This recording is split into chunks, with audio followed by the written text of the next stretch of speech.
Bonjour, nous voici à nouveau réunis pour notre rendez-vous et j'aimerais avec vous partager quelque chose d'important. Ce quelque chose d'important, c'est comment perdre sa bénédiction. Vous me direz, ah là, qu'est-ce que ça veut dire?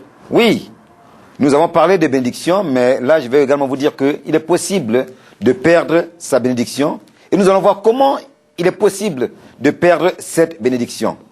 Nous irons dans l'évangile de Marc au chapitre 6, du verset 32 au verset 44. Donc je vais vous le lire, le verset 32 au verset 44 de Marc chapitre 6. Alors, ils partirent donc dans une barque pour aller à l'écart dans un lieu désert.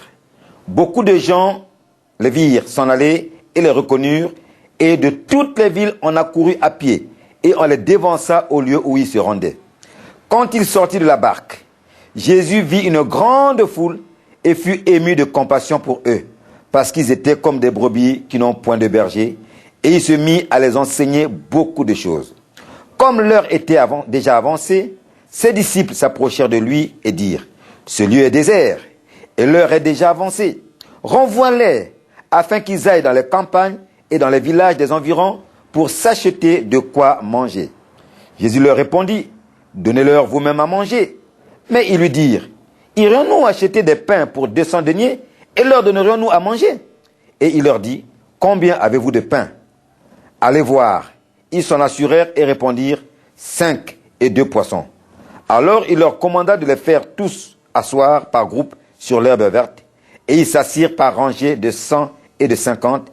Il prit les 5 pains et les 2 poissons, et levant les yeux vers le ciel, il rendit grâce, puis il remplit les pains et les donna aux disciples, afin qu'ils les distribuent à toute la foule. Il partagea aussi les 2 poissons entre tous. Tous mangèrent et furent rassasiés, et l'on emporta 12 paniers pleins de morceaux et de pain, et de ce qui restait des poissons. Ceux qui avaient mangé les pains étaient 5000 hommes. Amen. Voilà, c'était comment perdre sa bénédiction. Il est possible de perdre sa bénédiction. Je dirais même qu'il est facile de perdre sa bénédiction. Ici, nous voyons que Jésus était en train d'évangéliser. Il était en train d'enseigner. Et une grande foule était là, en train d'écouter. À un moment donné, les disciples ont constaté qu'il faisait nuit. Que la nuit tombait et qu'il fallait renvoyer la foule, déjà, parce qu'il n'y avait rien à manger. Et Jésus dit non, donnez-leur vous-même à manger. Je dis, mais c'est pas possible, Seigneur. Tu vois tout ce peuple qui est là? Comment nous pouvons lui donner à manger? C'est pas possible. Il dit, si, vous pouvez leur donner à manger. Et comme il insistait, Jésus leur dit, qu'est-ce que vous avez entre vos mains? Qu'est-ce que vous avez à disposition? Et ce qu'ils avaient à disposition, c'était 5 pains et 2 poissons.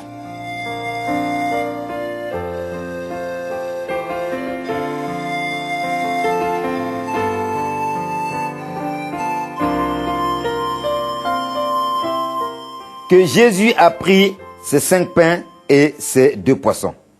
Donc, le centre de notre message, c'est le verset 39. Le verset 39 dit, « Alors il leur commanda de les faire tous asseoir par groupe sur l'herbe verte. Et ils s'assirent par rangées de 100 et de 50, et il prit les 5 pains et les 2 poissons, et levant les yeux vers le ciel, il rendit grâce, puis il remplit les pains et les donna aux disciples, afin qu'ils les distribuent à la foule, et il partagea aussi les 2 pains, les 2 poissons entre tous. » Jésus donne un ordre à ses disciples. Il dit, allez voir toute la foule qui est là. Faites-les asseoir d'abord. Et je crois que nous vivons cela dans nos maisons. Même nous-mêmes, lorsque nous étions petits, lorsque nos parents voulaient nous donner à manger. Vous savez qu'un petit garçon, une petite fille, un enfant, ça joue tout le temps. Ça court par-ci, par-là. Ça bouge tout le temps. Mais quand arrive le moment de manger, que dit le papa ou la maman? Viens, assieds-toi. Et tant qu'on n'est pas assis, papa ou maman ne peut pas nous donner à manger. Et là, c'est ce que Jésus dit. Jésus dit à ses disciples, alors il leur commanda de les faire tous asseoir par groupe et sur l'herbe verte. Donc tant qu'ils n'étaient pas assis, et nous voyons la suite, c'est que c'est quand ils étaient assis par groupe de 100, par groupe de 50, que Jésus a pris les pains, a pris les poissons. Il a rendu grâce, il les a remplis et il a donné aux disciples. Maintenant, allez pour les distribuer. Il fallait qu'ils s'asseyent d'abord pour recevoir ce qui leur était destiné. Tant que tu n'es pas assis, tu ne peux pas recevoir ce qui t'a été destiné. Bien-aimé, cela est très très important. Où es-tu assis? Regardez même quelque part, lorsque tu n'as pas une adresse fixe et que les gens veulent t'envoyer du courrier, veulent t'envoyer quelque chose, où est-ce qu'ils peuvent te joindre? Tant que tu n'as pas donné une adresse, on ne peut pas t'envoyer un courrier. Mais quand tu as donné une adresse, on peut t'envoyer un courrier. Donc c'est important d'être assis quelque part pour recevoir la bénédiction que Dieu a réservée pour toi. Donc ils se sont assis. Et quand ils ont été assis, Jésus donne un deuxième ordre à ses disciples. Il dit maintenant prenez et allez distribuer.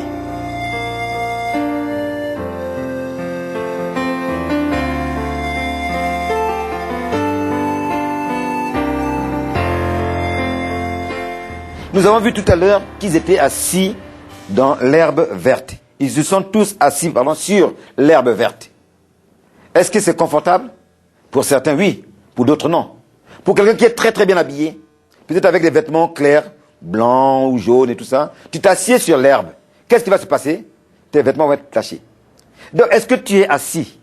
C'est le fait de s'asseoir qui est vraiment important. C'est ça qui compte dans le cœur de Dieu. Si tu n'es assis nulle part, comment veux-tu que Dieu t'apporte ta bénédiction? Et souvent, Dieu nous met dans une église. Bien aimé, c'est sûr que l'église n'est pas parfaite. Il y aura toujours des choses bien comme des choses moins bien. Mais ce qui est important, est-ce que je suis assis dans cette église-là? Est-ce que c'est là que Dieu a voulu que je sois? Et là, ils étaient assis, c'était peut-être pas confortable pour tout le monde. Mais il fallait qu'ils soient assis pour recevoir leur part de nourriture. Et je veux donc insister, où es-tu assis? C'est important que tu saches où tu es assis pour recevoir ta part de nourriture. Je disais tout à l'heure que celui qui est sans domicile fixe ne peut pas recevoir quelque chose, un courrier par exemple. Même aujourd'hui avec l'informatique, l'internet et tout, nous sommes obligés d'avoir une adresse internet. Hein? Une adresse email pour que quelqu'un nous envoie un courriel. Donc c'est important d'être assis. Si tu n'es pas assis, tu vas perdre ta bénédiction. Pour cela, je vais vous donner un témoignage. Une sœur, un jour, avait besoin d'un enfant. Elle a crié à Dieu pour avoir cet enfant. Elle a crié à Dieu pour avoir cet enfant. Et vraiment, l'église a eu compassion à crier avec elle. Puis, elle a crié, elle venait à l'église comme elle n'a rien reçu, elle s'est levée, elle est partie ailleurs. Un dimanche est passé, 2 dimanches sont passés. Le 3e dimanche, voilà quelqu'un qui arrive dans l'église. C'est par la suite qu'on a su que ce quelqu'un n'était qu'un ange de Dieu. Cet homme arrive dans l'église avec un paquet. Et cet homme est assis, il dit, où est la sœur qui a l'habitude de s'asseoir à telle place? Parce qu'elle avait une place à laquelle elle s'asseyait. Où est la sœur qui s'assoit toujours à cette place? Puis le pasteur dit, non, ça fait 3 dimanches qu'on ne l'a pas vue, on n'a pas de ses nouvelles, on ne sait pas qu'est-ce qu'elle devient. On l'appelle, elle ne répond pas. Ah bon? Mais pourquoi? Il dit, non, j'avais un cadeau pour elle. J'avais amené un paquet pour elle et je ne l'ai pas. Mais écoutez, puisqu'elle n'est pas là, je donne ce cadeau à la personne qui est à côté. Et ce monsieur a donné le paquet à la personne qui était à côté. Oh, c'était pas grand-chose. Mais nous avons vu qu'il y avait une signification spirituelle derrière. C'est que l'autre dame qui était aussi à côté, elle aussi dans son cœur, elle pleurait pour avoir un enfant. Et, quelque temps après, celle qui avait reçu le cadeau est tombée enceinte et a eu un enfant. Voilà comment on peut perdre sa bénédiction quand on est assis nulle part.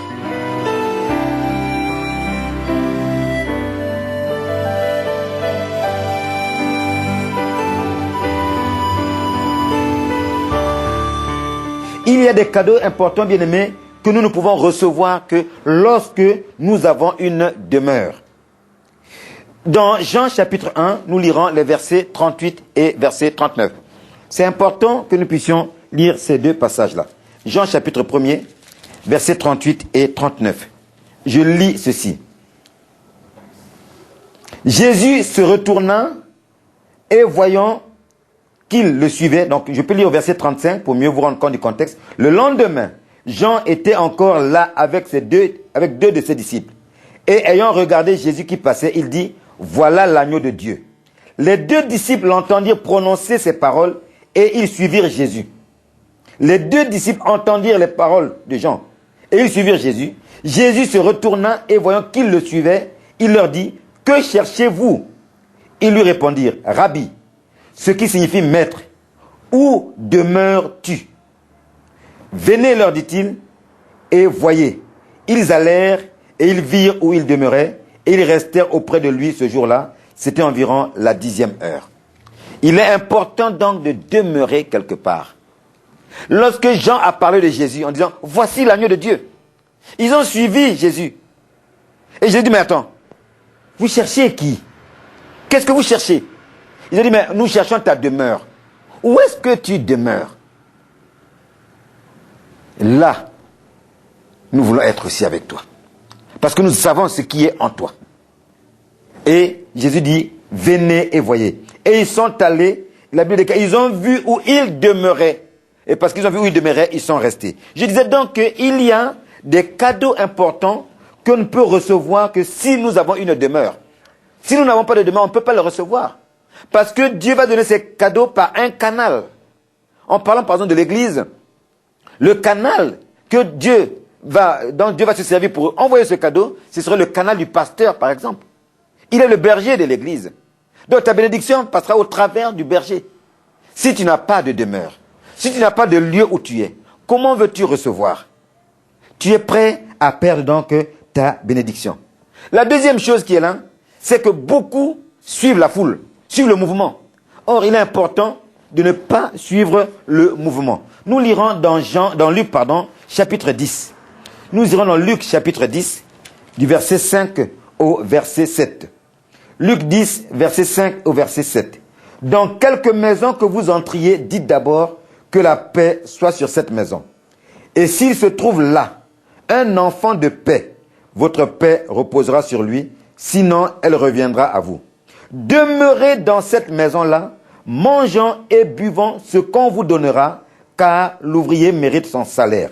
N'allez pas de maison en maison. N'allez pas de maison en maison. Voilà ce que la Bible nous recommande encore.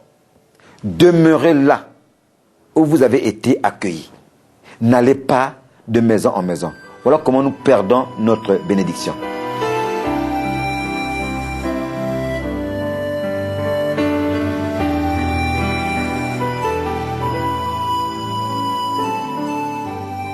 La chauve-souris qu'on ne sait pas de quelle famille appartient la chauve-souris, parce qu'un jour, il est venu chez des souris qui étaient en conférence, en réunion familiale, et puis il dit, écoutez, je suis une souris, regardez mes dents, je suis une souris. Et puis il dit, ok, d'accord, mais attends, tu es quand même bizarre, en tant que souris, tu as des trucs bizarres sur le dos, et tu dis, attends, moi, vous savez, j'ai vécu très très très loin du pays, là-bas, aux Amériques et tout, et puis c'est bizarre, il y a des climats, c'est bizarre là-bas et tout, donc c'est ça qui a fait que. Et puis, vous savez, dans chaque famille, il y a toujours un petit garçon qui est un peu têtu. On l'appelle un peu le toto de la famille. Voyez-vous? Et ce petit garçon dit, cet oncle-là est bizarre. Je ne le crois pas, je ne le sens pas. Et puis sa mère dit, Toto, arrête-toi. Et puis donc la chauve-souris qui est là, qui écoute donc la réunion, et puis à un moment donné, le patriarche de la tribu parle, et puis la souris est là, et puis à un moment donné, voilà un gros chat qui arrive. Et toutes les souris fuient. Et à un moment donné, la chauve-souris, au lieu de fuir, de courir comme les autres souris, elle s'est mise à s'envoler. Et puis, Toto qui dit à sa maman, vraiment, je t'avais dit que le tonton là, il était bizarre. T'as vu? Depuis quand nous, les souris, nous volons. Nous avons toujours couru, nous avons nos 4 pattes, nous courons toujours, mais nous n'avons jamais volé. Et quand il devait revenir, il dit, non, ta place n'est plus ici, tu n'es pas une souris. Non, on est désolé. Et de là, on l'a chassée. Elle est partie. Et quand elle est partie, elle cherchait un lieu où être. Elle n'a pas pu trouver de lieu. Alors, qu'est-ce qu'elle a fait? Un jour, il y avait une autre réunion où c'était des oiseaux qui se réunissaient. Alors, donc, la grande famille des oiseaux se réunissait. Et puis, la chauve-souris s'approche. Elle arrive là, et puis elle plane, et puis hop. On dit, mais oh, d'où viens-tu? Tu es bizarre, toi. Quel genre d'oiseau tu es? Il dit, non, vous voyez, j'ai des ailes. Hein. Je suis un oiseau, je vole comme vous. Mais tu es quand même bizarre. Quel genre d'oiseau tu es?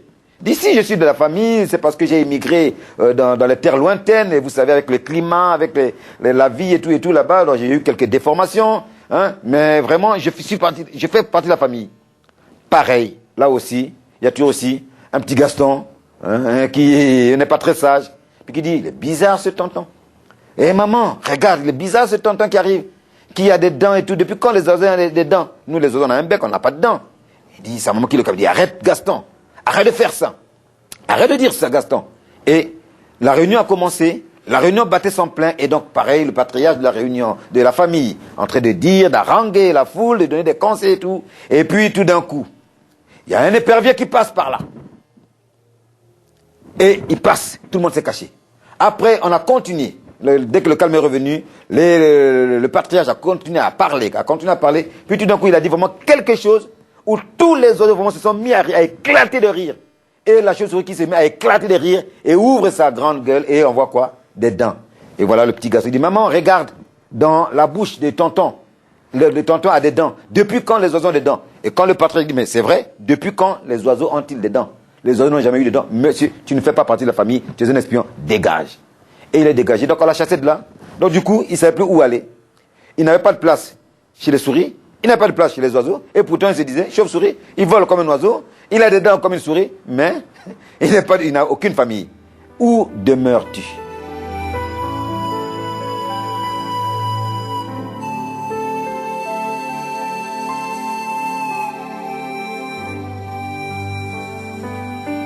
Notre sujet de ce jour, c'est comment on peut perdre sa bénédiction. Donc je disais au départ que la première condition pour perdre sa bénédiction, c'est quand on n'a pas de demeure. Où demeures-tu? Si tu n'as pas de demeure, tu peux perdre facilement ta bénédiction parce que Dieu réserve des bénédictions pour ses enfants. Mais si tu n'as pas de demeure, où veux-tu que Dieu te donne cette bénédiction? Il y a aussi une bénédiction que nous recevons de manière communautaire. Et si tu n'as pas cette communion, si tu n'as pas cette demeure-là, comment veux-tu recevoir ta bénédiction? Donc nous pouvons perdre notre bénédiction. L'autre aspect de comment perdre notre bénédiction, c'est également lorsque nous ne faisons pas ce que Dieu nous recommande. Parce que Dieu a mis des lois qui permettront que nous puissions les vivre, nous puissions les suivre pour pouvoir non seulement hériter, mais garder notre bénédiction. Vous savez? Le tout, par exemple, pour les guérisons, le tout n'est pas de recevoir une guérison, mais aussi on peut perdre cette guérison. On peut perdre la guérison parce que Dieu te donne une guérison et nous connaissons dans la parole de Dieu. Lorsque Dieu a vu cette femme, il a dit, va, ne pêche plus, de peur que quelque chose de pire ne t'arrive. La personne avait été guérie. Oui, Jésus avait guéri la personne. Mais Jésus a fait une recommandation. Va, ne recommence plus. De peur que pire ne t'arrive. Voilà comment nous pouvons aussi perdre notre bénédiction lorsque nous avons reçu de la part du Seigneur. Nous devons faire attention. Nous devons alimenter cela. Nous devons vraiment protéger cela. Nous devons prendre soin de cette grâce que Dieu nous a donnée. Cela ne veut pas dire que nous devons être omnibulés par la bénédiction que Dieu a donnée. Non. Mais nous devons simplement faire attention, être attentifs, être prévoyants, afin de ne pas perdre ce que Dieu nous a donné. Nous pouvons perdre nos bénédictions si nous n'avons pas pris soin, si nous ne connaissons pas la valeur de ce que nous avons reçu de la part du Seigneur.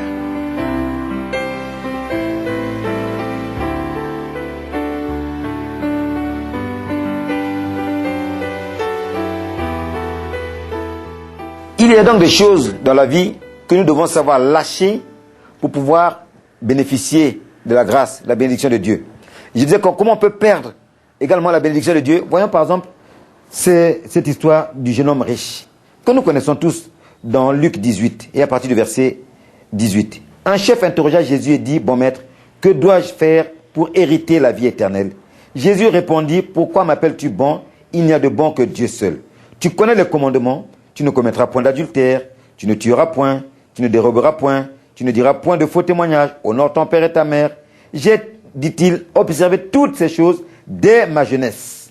Jésus ayant entendu cela, lui dit, il ne te manque encore une chose, vends tout ce que tu as, distribue-le aux pauvres, et tu auras un trésor dans les cieux. Puis viens, suis-moi. Lorsqu'il entendit ces paroles, il devint tout triste, car il était très riche. Et Jésus, voyant qu'il était devenu tout triste, dit, qu'il est difficile à ceux qui ont des richesses d'entrer dans le royaume de Dieu. Car il est plus facile à un chameau de passer par le trou d'une aiguille qu'à un riche d'entrer dans le royaume de Dieu.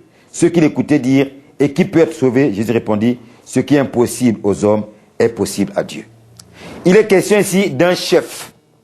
Donc quelqu'un qui a des responsabilités, quelqu'un qui a une autorité, quelqu'un qui dispose de biens, quelqu'un vraiment qui a une notoriété. C'est un chef. Et il vient voir Jésus. Donc il a des possessions. Il vient voir Jésus et il dit, qu'est-ce qu'il faut faire pour hériter le royaume? Non, pour hériter la vie éternelle. Et Jésus lui dit ce qu'il faut faire. Il dit, tout ça, il y a des choses que tu dois lâcher pour hériter ça. Et quand Jésus lui a dit ça, il a dit, ah non, je ne peux pas lâcher tout ce que j'ai. Je ne peux pas lâcher ça. Mais plus souvent, nous aimons regarder à la dépense. Et très peu regardent à la récompense. Voilà comment nous perdons notre bénédiction. Nous pouvons regarder à la dépense au lieu de regarder à la récompense. Or, la récompense ici, c'était la vie éternelle. Et la dépense ici, c'était de vendre ce qu'il avait afin d'hériter la vie éternelle. Il a préféré regarder à la dépense. Il a vu qu'il ne pouvait pas, alors que la récompense était beaucoup mieux. Ce chef a perdu la bénédiction.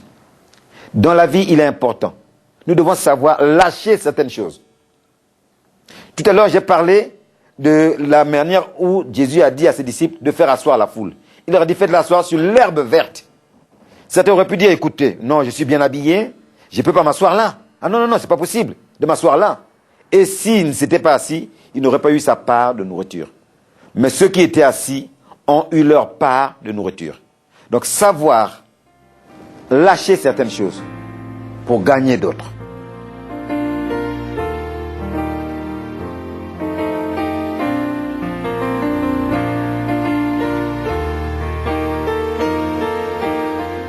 Ici, nous avons donc vu que le chef, malgré tout ce qu'il a pu faire, il croyait que c'était des acquis pour lui, mais il lui manquait l'essentiel. Et avec l'essentiel, il pouvait tout avoir par la suite, puisqu'il avait la vie éternelle. Il pouvait hériter de la vie éternelle. Il n'a pas voulu de cela. Donc je disais que des fois, il est important de savoir lâcher certaines choses pour en gagner de meilleures. Lorsque nous refusons de lâcher certaines choses pour en gagner les meilleures, nous perdons la bénédiction. Voilà comment on peut perdre sa bénédiction. Lorsque nous n'avons pas de demeure, là où Dieu peut nous rencontrer, là où Dieu peut nous bénir, là où Dieu peut nous visiter, nous perdons notre bénédiction. Lorsque nous ne sommes pas dans les voies que Dieu a tracées pour nous, lorsque nous volontairement, nous voulons marcher à côté, nous en voulons suivre nos propres voies, nous perdons notre bénédiction. Lorsque nous ne voulons pas suivre les recommandations de Dieu, de ce qu'il nous a dit par rapport à ce qu'il nous a donné, alors qu'il nous a mis dans un univers, dans un environnement, lorsque nous ne voulons pas suivre cela, nous perdons notre bénédiction. Or, qui aimerait perdre sa bénédiction? Je ne pense pas qu'il y ait quelqu'un qui aimerait perdre sa bénédiction. Nous le voyons même dans la vie de tous les jours ici. Les gens se battent pour les acquis. Et quand on veut leur enlever cela, c'est grève, c'est la grève. Parce qu'on ne veut pas perdre nos acquis. De la même manière, nous ne voulons pas perdre nos bénédictions. Il y a une chose à faire. C'est l'obéissance. C'est déjà avoir une demeure. Si tu n'as pas de demeure, il est important que tu cherches à en avoir une. Et je vais t'aider dans la prière pour trouver une demeure. Là où Dieu veut que tu sois. Et sache que si tu es là, si Dieu t'a planté là, tu dois t'épanouir. Si Dieu t'a planté là, tu dois pousser. Si Dieu t'a planté là, tu dois vraiment grandir dans cette demeure-là. Nous allons prier. Seigneur notre Père, notre Dieu, je prie à toi en ce moment précis pour mon bien-aimé, pour ma bien-aimée qui m'écoute. Seigneur, qui est à la recherche d'une demeure, qui a peut-être perdu sa demeure à cause de l'influence des uns et des autres, mais qui veut retrouver sa demeure parce que mon bien-aimé, ma bien-aimée voit, Seigneur, que ses bénédictions lui passent par-dessus la tête. Tout ce qu'elle a pu demander passe. Seigneur, je crie maintenant à toi. Toi qui nous connais, toi qui sondes nos cœurs et nos reins, toi qui dis demandez, vous recevrez. Seigneur, je m'associe à mon bien-aimé, à ma bien-aimée maintenant, et te demande, Père, dans ta grâce, dans ta miséricorde, de conduire ses pas, d'ouvrir ses yeux, de l'aider pour que maintenant, il trouve demeure. Montre-lui cette demeure dont il a besoin, où il ou elle peut s'asseoir afin de recevoir. Oui, Seigneur, merci pour cette demeure. Et toi, bien-aimé, maintenant que tu as vu cette demeure, tu as reçu cette demeure, reste là. Ne va pas de maison en maison. Ne te déplace pas de lieu en lieu, mais reste dans cette demeure et sois béni là, au nom de Jésus. Amen.